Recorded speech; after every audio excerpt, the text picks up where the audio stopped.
नमस्कार। जब हम किसी को कहते हैं कि वो बड़ा संत आदमी है, तो इसका सीधा-सीधा मतलब ये होता है कि हम उस आदमी की सच्चाई की बात कर रहे हैं, उसके आदमी की ईमानदारी की बात कर रहे हैं, या फिर कोई आदमी जो विरोध ना करता हो ज़्यादा, या फिर बहुत शांत आदमी हो, उसे कहते हैं हम संत आदमी। या फिर जो राग-द्वेष से दूर रहता है, अच्छे गुणों वाला होता है, सज्जन पुरुष होता है, और इन्हीं को ही वैसे संत भी कहा जाता है। इस वीडियो को देखने के बाद आपको सिर्फ ये बताना है कि असली संत कौन है। अब आते हैं कहानी पे। बात जगत गुरु स्वामी रामभद्राचार्य की है, जिन्होंने मथुरा वृंदावन के प्रसिद्ध संत प्रेमानंद महाराज को लेकर एक ऐसा बयान दिया है जो सीधा सीधा प्रेमानंद जी पर सवाल खड़ा करता है।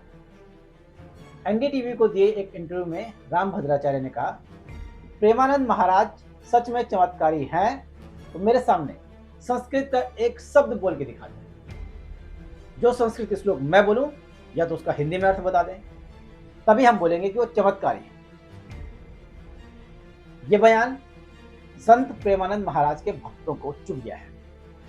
आखिर एक संत दूसरे संत की विद्वत्ता पर सवाल क्यों उठा रहा है? एक तरफ लोग कह रहे हैं कि ये ज्ञान का अहंकार है, जो प्रेमानंद महाराज के समर्थक हैं, उनके भक्त हैं। दूसरी ओर कुछ भक्त कह रहे हैं कि ये सही है, ये विद्वत्ता की कसौटी होनी चाहिए। जबकि प्रेमानंद महाराज ने तो इनको कुछ भी नहीं कहा, रामभद्राचार्य। और स्वामी रामभद्राचार्य के इस बयान ने संत समाज को हिला दिया है, बल्कि सोशल मीडिया पर यह चर्चा का विषय बन गया है। कुछ भक्त रामभद्राचार्य से नाराज हैं तो कुछ समर्थन में भी है। स्वामी रामभद्राचार्य जी, जिनके बारे में आप जानते ही होंगे, इनका जन्म 1950 में हुआ था, यूपी के जौनपुर में। जब ये 2 महीने के थे तो उस उम्र में, 2 साल की उम्र में ही इनकी आंखों की रोशनी चली गई। इसके बाद इन्होंने इलाज नहीं कराया। 4 साल की उम्र में वो कविताएं लिखने लगे थे, बहुत मेधावी थे। 8 साल में वो राम कथा कहने लगे थे, सुनाने लगे थे, कथावाचक बन गए। और इन्हें 22 से ज़्यादा भाषाओं का भी ज्ञान है, और बहुत डीप ज्ञान है, यानी महारत हासिल है। और उन्होंने 80 से ज़्यादा ग्रंथ अब तक वो लिख चुके हैं। जबकि प्रेमानंद महाराज, जो इनसे बिल्कुल अलग है। प्रेमानंद महाराज का असली नाम अनिरुद्ध पांडे है। कानपुर में ये जन्मे और मात्र 13 साल की उम्र में इन्होंने घर छोड़ दिया। उन्होंने सिर्फ 8वीं तक की पढ़ाई की और उसके बाद ये मथुरा आ गए थे और 40 सालों से मथुरा में साधना कर रहे हैं। इनकी दोनों किडनियां 20 साल पहले खराब हो गई और वो डायलिसिस पर ही जी रहे हैं। अब इन संतों की अपनी अपनी खूबियां हैं, अपना अपना मिजाज है, और दोनों का मिजाज एकदम अलग है। प्रेमानंद महाराज भक्ति मार्ग के प्रतीक हैं, तो रामभद्राचार्य ज्ञान मार्ग के। तो ज्ञान मार्गी संत ने भक्ति मार्गी संत को चुनौती दे दी है। और इस चुनौती के बाद जो प्रेमानंद महाराज के भक्त हैं, उनके संगी साथी हैं, वो बड़े नाराज हैं। वो कहते हैं कि रामभद्राचार्य को अपने ज्ञान पर घमंड हो गया है। तो ये भी कहते हैं कि भाषा का भक्ति से कोई ताल्लुक नहीं। अब अपने अपने तर्क सब दे रहे हैं, कैसे कैसे दे रहे हैं वो आगे आपको बताइए। जबकि रामभद्राचार्य ने साफ कहा है कि प्रेमानंद महाराज को चमत्कारी कहना सही नहीं। उन्होंने कहा कि आजकल लोग भजन से आसानी से प्रभावित हो जाते हैं और उसे ही चमत्कार समझते हैं, उसे ही चमत्कार कहते हैं। पहले जमाने में जो कथा वाचन था वो सिर्फ विद्वान लोग करते थे, लेकिन अब मूर्ख भी प्रवचन देने लगे हैं। दरअसल हकीकत तो यह है कि जो अच्छा कथावाचक होता है वो होता है जिसकी बातें हमें समझ में आए, जिसकी कहानी समझ आए। जैसे कुमार विश्वास को लेते हैं, जो कभी गाना गाते थे कि कोई दीवाना कहता है, कोई पागल समझता है, लेकिन आजकल कथा सुना रहे हैं, कथावाचक बन गए हैं, और लोगों को उनको सुनने में बड़ा मजा भी आता है, उनकी कथाएं सुनने में, क्योंकि उनका स्टाइल बहुत अच्छा है। लेकिन अगर आपके पास बहुत ज्ञान है और आप उसे दूसरे को डिलीवर नहीं कर पा रहे हैं, दूसरे को उस ज्ञान को समझा नहीं पा रहे हैं, तो फिर किस बात का कथावाचक? आपने कथा सुनाई, दूसरे का समझ गए, फायदा क्या हुआ? जैसे तुलसीदास थे, उन्होंने क्या किया? उन्होंने जो मूल वाल्मीकि रामायण थी वो संस्कृत भाषा में थी और लोगों को आसानी से समझ नहीं आती थी। तो तुलसीदास ने क्या किया? उन्होंने वाल्मीकि रामायण को पढ़ा, समझा, और फिर उसका अवधी भाषा में बहुत ही शानदार और अच्छे तरीके से रचना कर दी। फिर ग्रंथ बना रामचरितमानस। तो ज्यादा क्या फेमस हुआ, वाल्मीकि के रामायण या तुलसी के रामचरितमानस? जाहिर सी बात है, क्योंकि तुलसी के रामचरितमानस में सीधा सरल भाषा है और भाव है। तो आजकल के कथावाचक, या यूं कहें जो आजकल के स्टोरी टेलर हैं, वो भी मूल कथा को पढ़ते हैं, सुनते हैं और फिर अपनी भाषा में, अपने अंदाज में सुना देते हैं, जो लोगों को पसंद आती है और वो पॉपुलर हो जाते हैं। अनिरुद्धाचार्य जी एक ऐसे ही उदाहरण है। धीरेन्द्र शास्त्री हो गए। एक बालक आपने आजकल खूब देखा होगा सोशल मीडिया पे, थोड़ा हष्टपुष्ट बालक है, अभिनव अरोड़ा।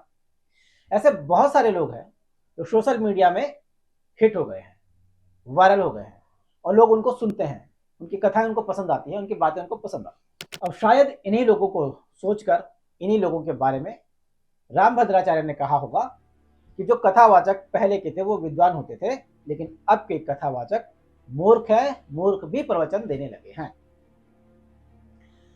चलिए, रामभद्राचार्य ने यह भी कहा कि मुझे प्रेमानंद जी से कोई भी राग द्वेष नहीं है, लेकिन मैं उन्हें विद्वान या चमत्कारी पुरुष नहीं मानता। अब सवाल यह है कि जो आदमी संस्कृत बोल दे तो क्या वो चमत्कार है?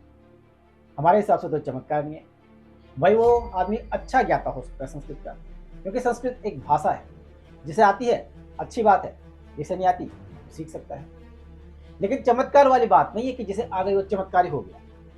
तो रामभद्राचार्य का प्रेमानंद महाराज पर जो कटाक्ष था, उसमें घमंड तो था कि उनको संस्कृत का कुछ भी नहीं आता, हमें भी नहीं आता, आधी से ज्यादा दुनिया को भी नहीं आता।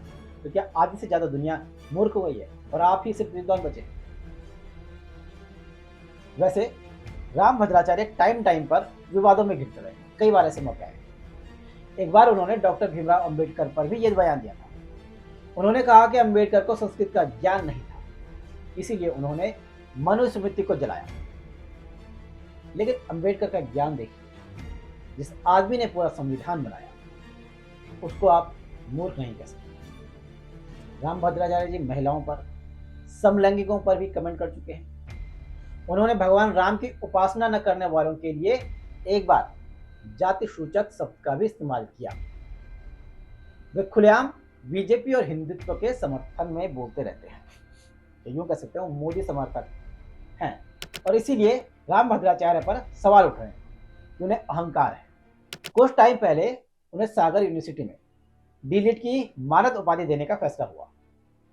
तो जब उनको यह उपाधि देने का फैसला हुआ तो कई प्रोफेसर नाराज हो गए, शिक्षाविद भी नाराज हो गए। चलिए, अब आते हैं प्रेमानंद महाराज पर। ये भी अभी विवादों में आए थे।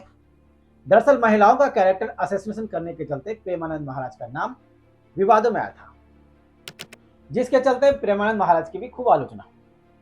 खैर, एक और महाराज हैं अनिरुद्धाचार्य जी। ये तो अलग अलग वजहों से अपने विवादों में आते हैं, और इनकी भक्त मंडली कुछ अजीब है, अलग टाइप की, बहुत कॉमेडी करती है। या फिर यह हो सकता है कि ये वही वीडियो वायरल करते हैं जिनमें कॉमेडी है, जिसकी वजह से अनिरुद्धाचार्य जी का कथावाचन ठीक ठाक चल जाता है, लोग उनको पसंद करते हैं, उनके फॉलोअर ठीक ठाक। अब कथावाचक अनिरुद्धाचार्य जी ने अभी कुछ टाइम पहले बयान दिया था कि 14 साल में लड़कियों की शादी कर देनी चाहिए।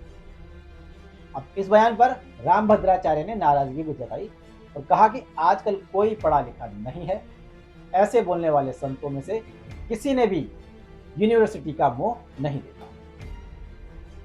इनको भी डांट दिया रामभद्राचार्य जी ने। फिलहाल सोशल मीडिया पर रामभद्राचार्य का ज्ञान और प्रेमानंद महाराज की भक्ति के बीच कौन ज्यादा ताकतवर है, इस पर बहस हुई।